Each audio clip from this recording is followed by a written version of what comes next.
February 15th, 1995. Raleigh, North Carolina. 2 a.m. The street is dead quiet. No cars, no people, just a cold winter air and the sound of FBI agents moving silently toward an apartment building on the edge of the city. They've been hunting this man for 2.5 years, moving from city to city, chasing ghosts, following signals that disappeared before they could lock in. Every time they got close, he vanished, like smoke through their fingers. But tonight was different. Tonight they had him. They stacked up outside the apartment door, weapons drawn, hearts pounding. The lead agent raised his fist and knocked. FBI, open up. Silence. Then, footsteps. The door swung open. And standing there, in a t-shirt and sweatpants, looking more like a tired college student than the most dangerous man in America, was Kevin Mitnick. No weapon, no escape route, no fight, just a man, a laptop, and hundreds of cloned cell phone codes scattered across the desk behind him. The most wanted hacker in the world had finally been caught. But here's the thing that nobody tells you. The FBI didn't just arrest Kevin Mitnick that night. They arrested a legend, a ghost, a man who had spent his entire life walking through walls that nobody else could see. A man who had broken into the Pentagon, Nokia, Motorola, Sun Microsystems, and dozens of other fortresses. Not for money, not for power, not to destroy anything. Just to prove that he could. This is his story. And it starts not in a dark basement with a hacker hunched over a computer. It starts on a bus in Los Angeles, with a 12-year-old kid who just wanted a free ride. Los Angeles, 1975. Kevin Mitnick is 12 years old. Skinny kid, quiet, the kind of kid teachers forget about and other kids overlook. He doesn't have much money. He doesn't have much of anything, really. But he has something nobody around him understands yet. He sees systems. He looks at the world, at rules, at processes, at the way things are supposed to work, and instead of just accepting them, he asks one question that changes everything. But what if I did this instead? The first test of this superpower was laughably small. Kevin needed to get around Los Angeles, but didn't have money for bus fare. Most kids would just walk, or beg for coins, or skip the trip. Kevin did something different. He watched the bus drivers. He studied how the punch card system worked. He noticed that the drivers used a specific type of ticket punch, and that unused transfer slips piled up in the trash next to the bus garage. So he walked up to a friendly bus driver, looked him dead in the eye, and said he needed a ticket punch for a school project. The driver told him where to buy one. Kevin bought the punch, pulled slips out of the trash, and from that day forward, rode every bus in Los Angeles for free. He was 12. Nobody taught him that. Nobody told him it was possible. He saw the gap between how the system was supposed to work and how it actually worked, and he slipped right through it. That gap, that invisible crack in every wall, that became Kevin Mitnick's entire life. By the time he was a teenager, he had graduated from bus passes to phone systems. He discovered a world called phone phreaking, a subculture of people who had figured out how to manipulate telephone networks, how to make free long-distance calls, how to listen in on conversations, how to access numbers that were never supposed to be public. Kevin didn't just join this world. He mastered it. He would call phone company employees, pretending to be a technician, pretending to be a supervisor, pretending to be someone who absolutely had the authority to ask for the access codes, the passwords, the private numbers.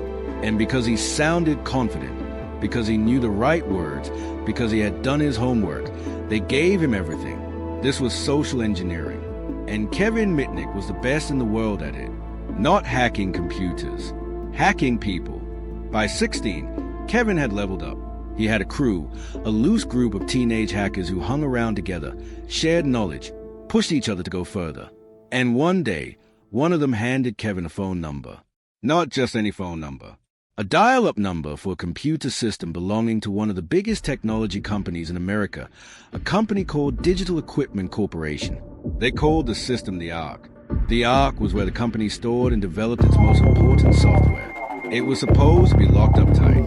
Only authorized employees could access it. Kevin called the number. He got to the login screen. Username, password, two walls standing between him and the inside of one of America's biggest tech companies. So he picked up the phone, called the company, asked to speak to the system manager. When the man picked up, Kevin's voice shifted. Calm, professional, authoritative. He said he was one of the lead developers of the system. He said he'd been locked out of his account and needed his password reset urgently. He said he had deadlines. He was stressed. He needed this fix now. The systems manager, trying to be helpful to what sounded like a stressed employee, reset the password and gave it to him. Kevin was inside the arc within minutes. He copied their software, pulled files that had taken the engineers years to build. Then he just left, quietly, like he was never there. He didn't sell the software. He didn't destroy it. He just wanted to see if he could do it. He was 16 years old. This was 1979. The internet as we know it didn't exist. Home computers were toys for hobbyists. The idea that a teenager could break into a major corporation computer system from his bedroom was so far outside reality that nobody had even written laws about it yet. Kevin existed in a world that hadn't caught up to him. But eventually, it will. Years passed. Kevin kept going deeper. He got better, more sophisticated, more daring. He stopped just poking around systems out of curiosity and started systematically dismantling the security of some of the most protected networks in the country. He broke into NORAD, the North American Aerospace Defense Command, the same facility that monitors airspace across the entire continent. He wandered through their systems quietly, touched nothing, left no trace. Just looked, just to know that he could. He hacked into the Department of Motor Vehicles and pulled private files by calling up DMV clerks and impersonating a police officer, getting them to hand over the codes that gave him access to the entire system. He intercepted phone calls, listened to private conversations between executives, read emails that were supposed to be buried behind layers of corporate security. And all the while, nobody knew it was him. Then in 1988, the Digital Equipment Corporation hack from years earlier finally caught up with him. The company had figured out what happened, traced it back, and handed the evidence to federal investigators. Kevin was arrested, charged, convicted, and sentenced to 12 months in prison. 1 year. For breaking into one of America's biggest tech companies, copying their most sensitive software, and outsmarting their entire security team. 12 months. He did his time. He walked out. They put him on 3 years of supervised release, basically probation. He wasn't supposed to go anywhere near a computer or a phone system that wasn't strictly personal. Most people in Kevin's position would have walked away, would have taken the warning, would have realized that the next mistake might cost them everything. Kevin lasted about 5 minutes. Before his supervised release even ended, Kevin hacked into the voicemail systems of Pacific Bell, one of the biggest telephone companies in California. Why? Because he had figured out that Pacific Bell employees were using those voicemail systems to coordinate efforts to monitor him, to catch him violating his parole. He hacked in to listen to what they were saying about him. He was hacking the people who were trying to catch him for hacking. When the FBI found out, they issued a warrant for his arrest. Kevin ran. He packed what he could, created a new identity, and disappeared. The name he chose for himself was Eric Weiss, a tribute to Harry Houdini, the greatest escape artist who ever lived, a man who could get out of anything. Kevin saw himself in that story, and for the next 2.5 years, he proved it. He moved constantly. Denver, Las Vegas, Seattle, using his skills in social engineering to create completely legitimate-looking false identities. He didn't just make fake names. He built entire fake lives, fake employment histories, fake references, fake government-issued IDs. He was so good at it that he got a job at a law firm in Denver as an IT consultant. He wore a suit. He had meetings. He answered to a boss. And every single night, after work, he went home and hacked the world. Nokia, Motorola, Sun Microsystems, Novell, Fujitsu, NEC, company after company after company. Their most secure systems, their most valuable source codes, their most tightly guarded secrets. Kevin walked through all of it. He wasn't selling any of it. He wasn't blackmailing anyone. He just collected source code the way some people collect records or stamps. He wanted to understand how these technologies worked at their deepest level. He wanted to know what was inside. But the hacks were getting more dangerous. Because the bigger the companies he targeted, the more people started noticing. At one point, While Kevin was inside NEC systems stealing their source code, the company's system administrator noticed something strange. Data was being transferred to a server in Los Angeles. He immediately emailed the FBI. Kevin, who was inside the system at that moment, intercepted the email before it was sent. He read the exact message the administrator was about to fire off to federal agents. He saw his own name in it. He took precautions, covered his tracks, changed his location, and kept going. He was living inside the most dangerous game imaginable, hunted by the FBI, hiding behind fake names, working legitimate jobs during the day and committing federal crimes at night. And then he made the mistake that would end everything.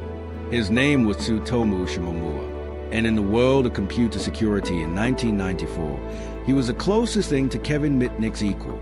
Shimomura was Japanese-born, California-raised. He had shoulder-length black hair and wore sandals and raggedy jeans everywhere he went, looking more like a surfer than a genius. But he had studied physics under one of the greatest scientific minds of the 20th century. He had worked at Los Alamos National Laboratory. The NSA had recruited him. He was, by every measure, one of the most brilliant minds in the country. He was also arrogant, famously arrogant, the kind of man who let you know he was smarter than you before you even finish your sentence. In the hacker community, people called him Shimmy, and they didn't say it warmly. Kevin had actually tried to break into Shimomura's computer once before, and Shimomura had caught him, detected the intrusion, locked Kevin out, and moved on. Kevin never forgot that. Now, here's where it gets interesting. Kevin had learned that Shimomura was sitting on a copy of source code for software that could control and manipulate cellular phones, something Kevin desperately wanted to understand. The only person who might have it was Shimmy, and a hacker friend of Kevin's told him he knew a backdoor into Shimomura's home computer. Kevin didn't just want the code. He wanted to get it from the one guy who had kicked him out before. He wanted to prove something. It was Christmas Eve, 1994. Kevin and his friend moved fast. They needed to be in and out before Shimomura checked his emails and noticed. They hit the system using a sophisticated technique called TCP session hijacking, a method so advanced that most security experts at the time said it was nearly impossible to pull off in real time. Kevin pulled it off. He got inside, grabbed the files, left a mocking, distorted voicemail on Shimomura's answering machine, basically taunting him. And then he felt something he would later describe as pure euphoria, one of the greatest moments of his hacking career. He had broken into the home computer of America's top cybersecurity expert on Christmas Eve and left a message rubbing his nose in it. What Kevin didn't know was that Shimomura had installed a system that automatically emailed logs of any activity on his computer to his assistant. When the assistant noticed the breach and called Shimomura, who was about to leave for a ski vacation, Shimomura canceled his trip. He came home furious. He spent the holiday forensically reconstructing exactly what Kevin had done, how he had done it, and what he had taken. And then Tsutomu Shimomura made a decision that would change everything. He was going to find Kevin Mitnick himself. Shimomura started making calls. He reached out to the other companies that had been hacked by the same person. He gathered data. He started piecing together a pattern that the FBI, for all their resources, had been unable to assemble. Then in January 1995, a user of an online community called Well noticed strange files had appeared in his account. Files that didn't belong to him. Files with Shimomura's name on them. Kevin had been using this online community as a hiding place for the stolen data, storing it inside innocent people's accounts where nobody would think to look. Shimomura followed the trail. It led to an internet service provider in Colorado, then to another one in California. The signal bounced through dozens of relays. Kevin had constructed a maze of digital tunnels designed to make him impossible to trace. A signal that started in one state, jumped through servers in 3 others, and arrived from somewhere completely different. But Shimomura was patient, methodical. He kept following. The trail eventually pointed to Raleigh, North Carolina. Kevin was connecting through a local cellular network provider. He was using a cellular modem, connecting to the internet through a mobile signal rather than a landline, which made him much harder to pin down geographically. Shimomura flew to Raleigh personally. He brought cellular frequency scanners, equipment that could detect and track the specific signal Kevin's modem was broadcasting. He drove through the city, scanning, narrowing, closing in. The FBI followed his lead. The signal was coming from an apartment complex on the edge of town. They narrowed it to a single building, then to a single floor, then to a single apartment. On the night of February 15th, 1995, they knocked on the door, and Kevin Mitnick, America's most wanted hacker, a man who had been ghost for 2.5 years, who had outsmarted every law enforcement agency that came after him, who had walked through the digital walls of the most powerful organizations on Earth, answered the door in his pajamas. He didn't run. He didn't fight. He didn't have a weapon. He just looked at the FBI agent standing in his doorway and seemed to exhale, like a man who had been running so long that being caught was almost a relief. He was arrested, taken into custody, and the story of Kevin Mitnick, fugitive hacker, was over, but the story of what happened next was only beginning. Here is where the story takes a turn that nobody expected. When Kevin was brought before a judge for bail, the government's prosecutor stood up and made an argument that to this day is one of the most jaw-dropping moments in the history of American law. They told the judge that Kevin Mitnick was so dangerous, so uniquely, catastrophically dangerous, that he should not be granted bail under any circumstances, that he was a threat to national security of the highest order. And then they said something that made the entire courtroom go quiet. They told the judge that Kevin Mitnick was capable of starting a nuclear war by whistling into a payphone. Let that sink in. They genuinely argued, in a court of law, that this man, this guy in sweatpants who collected other people's source code as a hobby, could trigger nuclear Armageddon through a telephone. The judge believed Kevin was denied bail. He was held in a detention facility while the legal process crawled forward. And not just held, they put him in solitary confinement, 8 months in cell alone, 23 hours a day, because someone had convinced a federal judge that he could bring down civilization if he got near a phone. His lawyers fought. They argued the charges were wildly exaggerated. They pointed out that Kevin had never sold anything he stole, had never damaged any system, had never made a single dollar from any of his hacks. The alleged losses attributed to him were highly questionable at best. The public started paying attention. The hacker community erupted. A movement emerged called Free Kevin. Thousands of people arguing that what was being done to this man was a gross injustice, that the punishment was so far beyond a crime that it bordered on abuse, that the government was making an example of a curious man because they were terrified of technology they didn't understand. In 1997, a group of hackers took it further. They broke into one of the biggest websites in the world and plastered the homepage with a message demanding Kevin's release, claiming they had planted a digital bomb that would detonate across the internet on Christmas Day unless Kevin was freed. The website denied it, but the message had been sent. Kevin sat in that detention facility for 4.5 years before he was even formally sentenced. 4.5 years, waiting, while the government argued about charges and evidence and what exactly his hacking had cost anyone. When the sentencing finally came, he received 4 to 6 months on top of the time already served, with credit given for his time in custody. He was also ordered to pay restitution. He was released on January 21st, 2000. 5 years total. 8 months of that in solitary, for a man who never hurt anyone, never stole a dollar, never destroyed a single file, just to see if he could. When Kevin walked out of prison in January 2000, the world had changed. The internet was everywhere now. Every company in America was online. Every government database was networked. And the people running those systems were slowly, painfully realizing something terrifying. They had no idea how to protect them. Kevin Mitnick did. He knew exactly how systems could be broken. He had personally broken into more secure networks than almost any other person alive.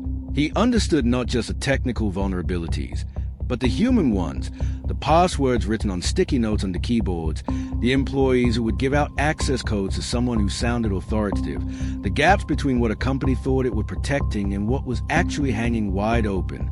He was, effectively, the most qualified cybersecurity consultant in the world. His supervised release conditions were brutal at first. He wasn't allowed to use a computer, a smartphone, or any communication technology beyond a basic landline. He fought that in court and eventually won the right to get back online. Then he went to work. He founded a company called Mitnick Security and spent the rest of his life doing what he had always done, breaking into systems. Except now, the companies were paying him to do it. They hired him to find the holes before the real criminals did. Fortune 500 companies, government agencies, banks. He gave talks at security conferences around the world. He wrote books. He became a best-selling author. He appeared on television. He became the face of cybersecurity awareness for an entire generation. The same man the government had called too dangerous to use a telephone was now being invited to the White House to advise on national security. Kevin Mitnick died on July 16, 2023 from pancreatic cancer. He was 59 years old. He left behind a legacy that cannot be summarized in a charge sheet or prison sentence. He left behind a world that is safer, measurably, concretely safer, because he existed, because he spent his life finding the cracks in every wall and showing the world exactly where they were. So what was Kevin Mitnick? Really? Was he a criminal? Technically, yes. The court said so. He broke laws. He accessed systems without permission. He did things that caused real companies real headaches. Was he dangerous? The FBI said he could start a nuclear war with a payphone. The reality? He never hurt a single person, never stole a dollar, never destroyed a file. He was something rarer and more unsettling than a criminal. He was a man who could see things nobody else could see, who understood human nature and digital systems at a level that made locks and passwords and firewalls look like suggestions. He was proof that the most powerful weapon in the world isn't a gun or a bomb. It's a phone, and the right words, and a brain that refuses to accept that any wall is truly unbreakable. If this story hit different, subscribe. Drop a comment telling me which hacker you want me to cover next. New video every week. See you next time.